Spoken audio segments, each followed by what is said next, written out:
Well, hello, and welcome back to our daily devotional. My name's Mark Buchanan, and I'm the CEO here at Eden.co.uk. Now, our main business is making Christian materials available online to all those who want them. But in this time of crisis, we also want to offer something from God's Word every weekday that will challenge, motivate, encourage, and inspire you. Now, in some of our previous episodes, we've been talking about what we need to do when we find that we've got negative emotions or that fear has started to take a hold in our thinking, and we've talked about some practical ways of dealing with it. But of course, we have quite some power over what emotions enter our system in the first place and whether fear can take root or not before it even gets a chance to become entrenched. And in the New Testament, in the book of Philippians chapter 4 verse 8, there's some really good advice around this. It says, "Finally, brothers and sisters, whatever is true, whatever is noble, whatever is right, whatever is pure, whatever is lovely, whatever is admirable, if anything is excellent or praiseworthy, think about such things." Or in other words, the Bible is saying to us, we have a duty and we must take responsibility for what we allow in through our ears and our eyes.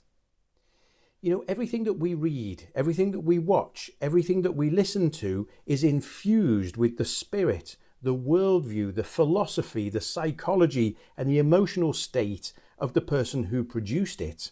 And if we're going to consume their content, then it is going to have a cumulative effect on our spiritual, our psychological, and our mental well-being. And it's our job to be the gatekeepers of our own world, of our own mind.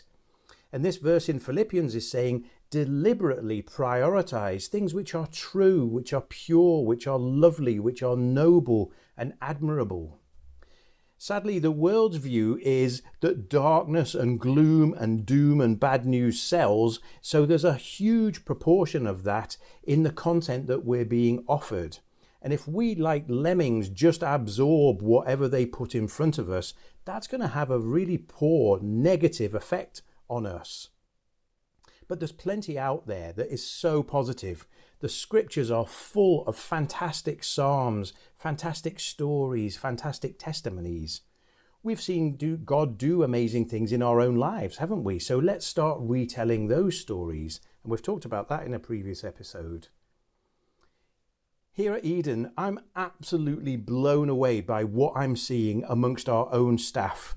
Everybody except our warehouse are working at home. The warehouse is open. They're observing all of the restrictions of distancing and hygiene. But the attitude that I'm seeing from them is absolutely incredible. It's positive, it's helpful, it's consensual. People are looking out for one another. People are not complaining. And it's just so uplifting to see people operating like that. And I'm sure in your world, in your street, in your community, you've got similarly positive stories. So by all means, let's watch the news. We want to keep up to date with what the government is saying, what the advice is, what rules and restrictions are being placed or removed.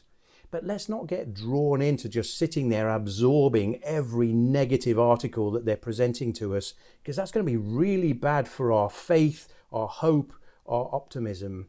And instead, let's deliberately consume and deliberately broadcast anything that we can that fits this definition in Philippians 4 verse 8 of being true, noble, right, pure, lovely, admirable, excellent, and praiseworthy.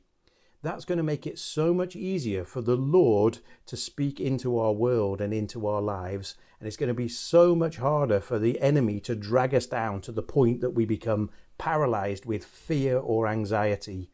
The Lord needs us active in our communities right now. And by being deliberate about our diet of content, we can make ourselves more available more of the time.